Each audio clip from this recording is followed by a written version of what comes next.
آپ تھوڑا مجھے موقع دیں قانون دان کے حوالے سے یا قانون کے طالب علم کے حوالے سے، ایک وکیل کے حوالے سے کہ ہوا کیا ہے کل. بہت لوگوں میں یہ ایک طرح سے وضاحت نہیں ہے کہ کل کیا ہو گیا ہے اور یہ کتنا بڑا سانحہ ہے ہم سب کے لیے.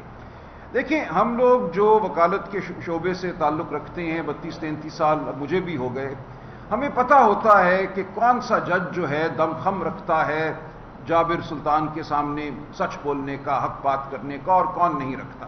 اگر آپ میرے سامنے کسی بھی ہائی کورٹ کے 40-50 ججوں کے نام رکھیں یا سپریم کورٹ کے 17 ججوں کے نام رکھیں اور کہیں یہ والا مقدمہ اگر ان میں سے کسی جج کے پاس جائے تو وہ کیا فیصلہ کرے گا، میں کوئی بحث سنے بغیر آپ کو بتا دوں گا کہ وہ کیا فیصلہ کرے گا. اتنا ہمیں پتہ ہوتا ہے کہ اگر کسی کو اٹھا لیا گیا ہے، کسی کا بھائی، خاوند، بیٹا گمشدہ ہے اور وہ مقدمہ الف جج کے پاس جاتا ہے تو وہ کیا کرے گا اور بے جج کیا کرے گا، یہ ہمیں پتہ ہوتا ہے.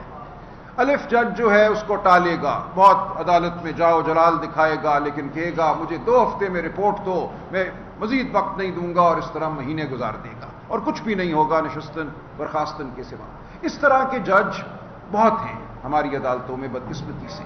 لیکن کسی نہ کسی طریقے سے پچھلے 30 سال میں جو سفر ہم نے طے کیا 1996 کے بعد ایک عدلیہ کی آزادی کا. دیکھیے 1996 میں ایک فیصلہ ہوا الجہاد ٹرسٹ کہ جج جو ہیں صرف وزیر اعظم کی ثوابدید پر نہیں لگیں گے، جو چیف جسٹس صاحب ہیں ان کا ایک بڑا رول ہوگا ججوں کے لگانے میں.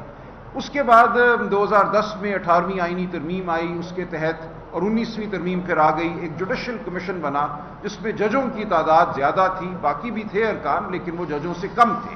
لہٰذا ججوں کی رائے جو تھی وہ حاوی ہونا شروع ہو گئی اور حاوی رہی. اس تمام عرصے میں کسی نہ کسی حوالے سے، کسی دروازے سے ایسے جج آ گئے عدلیہ میں جو باہمت تھے، جو آئین کے لیے، جو شخصی آزادیوں کے لیے، وہ خواہ آپ پر بطور صحافی پیمرا کے قوانین ہوں، پیکا کے قوانین ہوں، اس حوالے سے آپ کو ہمیں ریلیف دیتے رہے، کھڑے ہوتے رہے وہ فسطائیت کے خلاف.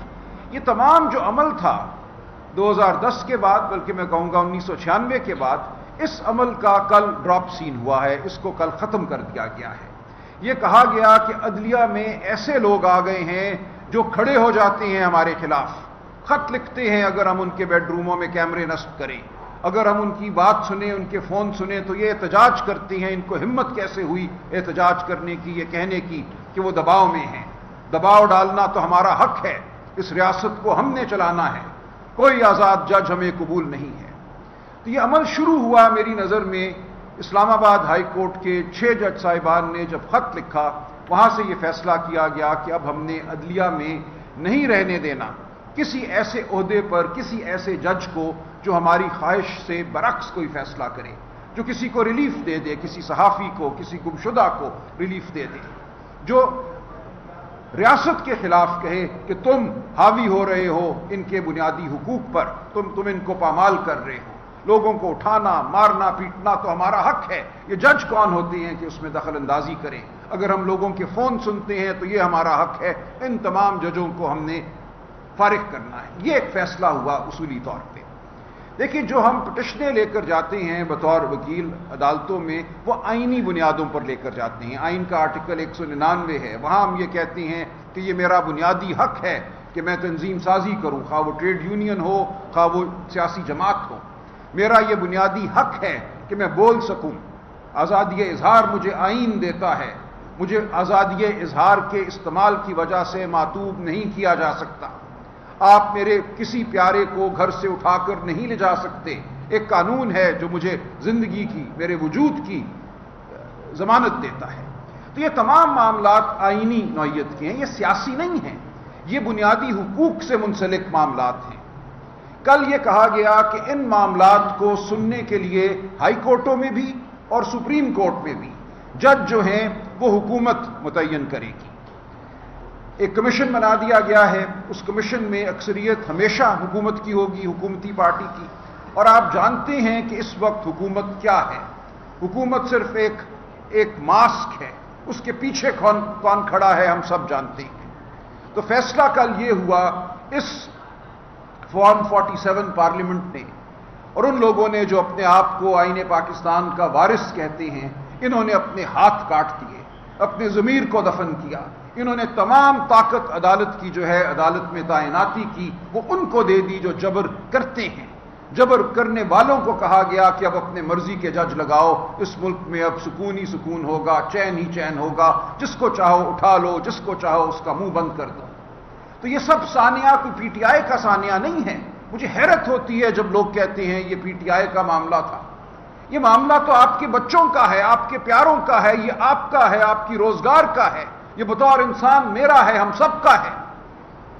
تو یاد رکھیے، سمجھ لیجئے بہت اچھی طرح کہ کل ہم سب کے ساتھ ایک واردات ہوئی ہے، پاکستان کے ہر بچے کے ساتھ، ہر بوڑھے کے ساتھ، ہر عورت کے ساتھ، ہر بلوچ کے ساتھ، ہر پختون کے ساتھ، ہر سندھی کے ساتھ، ہر پنجابی کے ساتھ، ہر کشمیری اور گلگت بلتستان کے باشندے کے ساتھ۔ کل ہم سب اب محکوم ہو گئے ہیں، اب ہمارے پاس کچھ بھی نہیں ہے اپنے دفاع کے لیے۔ جب ہم ایک پٹیشن لے کر اب جائیں گے عدالت میں تو وہ پٹیشن ایسے جج کے پاس جائے گی جس کی ڈوریاں جو ہیں وہ کھینچنے والے وہی تو جبر کرتے ہیں، وہی تو اٹھانے والے ہیں۔ تو ہم نے مکمل طور پہ عدلیہ نے جو آزادی حاصل کی تھی پچھلے 30-40 سالوں میں، اس میں بہت جد و جہد ہے، آپ سب کی جد و جہد ہے، صحافیوں کی ہے، پاکستان کے عوام کی ہے، وکلاء کی ہے۔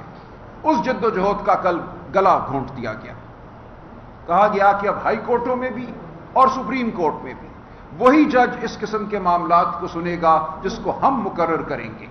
اور وہ کیا کرے گا آپ جان سکتے ہیں۔ مسنگ پرسنز کا ایک کمیشن بنایا گیا، ایسے ہی ایک جج کے تحت جسٹس جاوید اقبال صاحب ہوا کرتے تھے جو نیب کے بھی چیئرمین رہے۔ ہم جانتے ہیں اس مسنگ پرسنز کمیشن میں کیا ہوا، نشستن برخاستن لوگ روتے رہے، ٹھوکریں کھاتے رہے، فریاد کرتے رہے، لوگوں کا استحصال ہوا، لیکن کوئی فیصلہ نہ ہوا، ایک بھی کوئی شخص برآمد نہ ہو سکا۔ تو اب یہ حال تمام عدالتوں کا ہوگا پاکستان کی۔ ہر ہائی کورٹ میں اب ایک کانسٹیٹیوشنل بینچ نامی ایک دڑبہ بنایا گیا ہے۔ اس دڑبے میں وہ لوگ جائیں گے جن کے سر جھکے ہوئے ہیں، جن کی روح مردہ ہے، جو دلوں میں راکھ لیے ہوئے ہیں۔ سپریم کورٹ میں بھی اب یہی حال ہوگا۔ آپ کہیں دادرسی نہیں پا سکیں گے۔ ہم کالا کوٹ پہنیں گے، ہم فائلیں اٹھائیں گے، ہم آئین کی کتاب پکڑیں گے، ہم التجا کریں گے، ہم بحث کریں گے، اور ہمارے منہ پہ دے مارا جائے گا پاکستان کے آئین کو، ہماری بحث کو۔ یہ سب کچھ ہم دیکھ رہے ہیں۔